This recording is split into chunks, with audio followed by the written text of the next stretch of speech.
She dumped me with "we'll always be friends though." I replied, "Absolutely." Weeks later, she found out friendship didn't include rent money, emotional support, or car repairs, especially once I started dating her roommate. The end of my 2-year relationship came on a Tuesday night. It wasn't a shouting match or a dramatic tear-filled fight. It was quiet, condescending, and ended with the most insulting sentence a person can hear. "We'll always be friends though." My now ex, Amber, had been acting distant for weeks. She's an artist, or at least that's what she calls herself. Mostly it means she works part-time at a coffee shop, spends the rest of her time talking about the novel she's going to write someday, and looks down on people like me who actually work for a living. I own a small business restoring classic cars. I work with my hands, turning rust buckets into beautiful machines that purr like kittens. To her and her pretentious art school friends, that made me simple. Reliable but simple. A sturdy piece of furniture you keep in the living room but don't really think about. That night she sat me down on the couch in our apartment, an apartment where my income covered about 80% of the expenses, and gave me the speech. She'd clearly been practicing it. It was full of vague nonsense about needing to nurture her creative soul and how she felt stifled by our relationship. The subtext was loud and clear. I, with my grease-stained hands and my practical, logical brain, was not exciting enough for her grand artistic destiny. I wasn't bohemian enough, wasn't deep enough, wasn't whatever enough to fit into the sophisticated narrative she was writing for herself. I didn't argue. I didn't try to change her mind. I'm a mechanic. When an engine is shot, you don't try to reason with it. You accept that it's broken and you either rebuild it or you scrap it. And this relationship was totaled. So I just sat there, listening, as she laid out the terms of her departure from my life. She spoke about needing space to explore who she really was, about how our relationship had become too comfortable, too predictable. She used words like growth and authenticity with the kind of earnest conviction that only comes from someone who's never had to worry about paying for their own growth. And then came the final, patronizing blow. She put her hand on my knee, her expression a perfect blend of pity and self-importance. "We'll always be friends though, right?" she said, as if she were bestowing a great honor upon me. She expected me to be grateful. She expected me to nod along, happy to be kept in her orbit as a platonic, reliable resource. The ever-dependable Jake, always there to fix her car or help with the bills, but now without any of the messy expectations of a real relationship. In that moment, a switch flipped in my head. The hurt and disappointment I might have felt were instantly replaced by a cold, hard clarity. She wasn't breaking up with a partner. She was reclassifying an asset. I looked at her perfectly composed, sincere-looking face, and I gave her a slow, even smile. "Absolutely," I said. The relief that washed over her was visible. She had done it. She had her freedom, but she had managed to keep her safety net. She had no idea that my definition of friendship was about to become a very harsh and very expensive lesson for her. "Oh good," she said, her smile now genuine and bright. "I'm so glad you're being so mature about this." "Of course," I said, standing up from the couch. "That's what friends are for." I paused, letting the word friends hang in the air like a blade. "So, as your new friend, let me give you some friendly advice. You should start looking for a roommate to cover my portion of the rent because I'll be moving out this weekend." I watched her face carefully as I continued. "My friendship is free, but my share of the bills is not." The smile on her face didn't just fade, it shattered. "What? You're moving out, but you can't. Where am I supposed to go?" "I'm not sure," I said, walking toward the bedroom to start packing, "but I'm sure a resourceful artist like you will figure it out. Friends believe in each other, right?" The concept of me actually leaving was something Amber's brain simply could not compute. For the next hour, she followed me from room to room as I started gathering my things, her arguments escalating from confusion to panic to outright rage. "You can't just abandon me here," she said, as I started pulling my clothes out of the closet we shared. "The lease is in both our names. You're legally responsible." "You're right," I said, not breaking my rhythm. "We are both legally responsible, which is why I will continue to pay my half of the rent until the end of this month. That gives you about 3.5 weeks to find a new roommate to take over my spot, or we can break the lease together, which comes with a $2,000 penalty that we would split 50-50. Both options are uncomfortable, but the choice is yours. The mention of a $1,000 penalty, a sum she absolutely did not have, sent a fresh wave of panic across her face. Her part-time job at the coffee shop was for what she called inspiration money, enough to cover her daily lattes and art supplies. I was the one who handled the actual cost of living. "I can't afford that," she said, her voice getting higher. "And I can't find a roommate in 3 weeks. You have to stay, Jake. At least until the lease is up in 6 months. It's the decent thing to do. We're friends, remember. Friends don't force friends to live in an awkward, emotionally charged environment," I said, pausing to look at her directly. "That would be unhealthy. As your friend, I'm giving you the space you need to find yourself, and I'm taking my space too." It was at that moment that our third roommate, Maya, came home. Maya was a veterinary technician who rented the apartment's small second bedroom. She was quiet, worked reasonable hours, and generally tried to stay as far away from Amber's constant low-grade drama as possible. She walked in, took one look at my open suitcase and Amber's tear-streaked, furious face and just sighed. "Don't tell me," she said, her voice weary. "Her car broke down again." "Worse," Amber wailed, turning to her for support. "He's leaving me, he's moving out." Maya's eyes met mine over Amber's head. I just gave a small, tired shrug.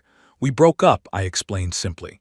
"I'm getting my things, I'm paid up through the end of the month. After that, you'll need a new roommate." Maya's expression was unreadable, but she gave a slow, deliberate nod. "Okay," she said. Then, without another word, she disappeared into her room and closed the door. She was a professional at non-engagement. Amber, deprived of an ally, spent the rest of the weekend trying every manipulation tactic in the book. She cried. She reminisced about our first date, about the time I fixed her grandmother's antique clock, about how good we were together. She accused me of being a cold, heartless monster who was throwing away something beautiful out of spite. I didn't take the bait. I just kept packing, my responses always filtered through the new, infuriatingly unhelpful lens of our friendship. "You're really just going to throw away 2 years of memories," she'd cry. "As your friend, I think it's important to focus on the future, not the past," I'd reply, my voice full of calm, serene detachment. The first real test of our new dynamic came the following week. I had moved my things into a small, temporary apartment across town and was in the process of setting up my new life. I got a call from her on a Tuesday night just as I was settling in to watch a baseball game. "Jake, thank God you answered," she said, her voice a frantic whisper. "The power just went out and the internet is down. You have to come over and fix it." "Did you check the breaker box?" I asked, taking a sip of my beer. "The what? I don't know anything about that. You always just handled it." "The breaker box is in the utility closet in the hallway," I explained patiently. "It's probably just a tripped switch. You just need to find the one that's out of line and flip it back." "I'm not doing that," she said, her voice rising. "It's dark and I'm scared. What if I get electrocuted? You need to come over, please, Jake, as my friend." There it was, the friendship card. I took a deep breath. "Amber, as your friend, I'm concerned for your safety, but I'm 2 towns away. It would take me an hour to get there. The fastest solution is for you to call the emergency maintenance number for the apartment building. That's what it's for. They have someone on call 24/7. Their number is on the fridge." There was a moment of stunned silence on the other end of the line. She was so used to me being her personal on-call handyman that the idea of using a normal, conventional solution had never even occurred to her. "But they'll charge for that, won't they?" she asked, her voice small. "They might," I said. "But as your friend, I think your safety and comfort are worth it. Don't you? You've got this. Let me know how it goes." I hung up before she could argue. The calls and texts continued, of course.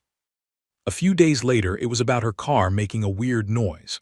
I advised her to take it to a reputable mechanic. When she complained about the cost, I, as a friend, advised her to start a savings account for car repairs. Each problem she encountered, a problem I would have once solved without a second thought, was now met with a wall of calm, friendly, and utterly useless advice. I was her friend. And friends, I was teaching her, don't solve your problems for you. They just pat you on the back and wish you luck. The slow-motion implosion of Amber's life continued for the next month, and I had a front-row seat thanks to my new, unlikely friendship with Maya.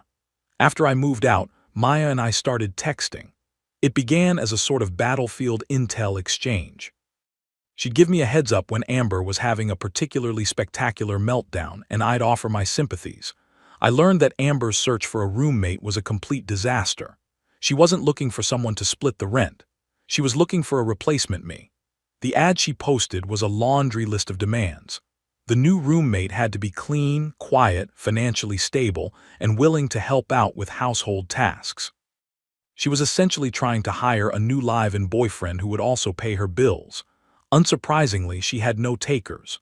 One evening, Maya texted me, sounding more stressed than usual. Her dog, a scruffy little terrier mix named Buster, was sick. He was lethargic and wouldn't eat, and she was starting to panic.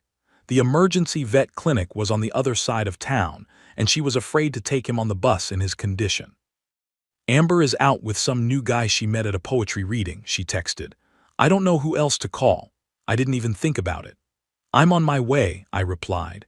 I drove her and Buster to the clinic, and we spent the next 4 hours in the waiting room talking about everything and nothing.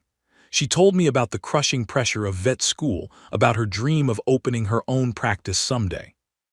I told her about the satisfaction of bringing a classic car back to life with my own hands, about the meditation of working with metal and oil and precise, honest machines.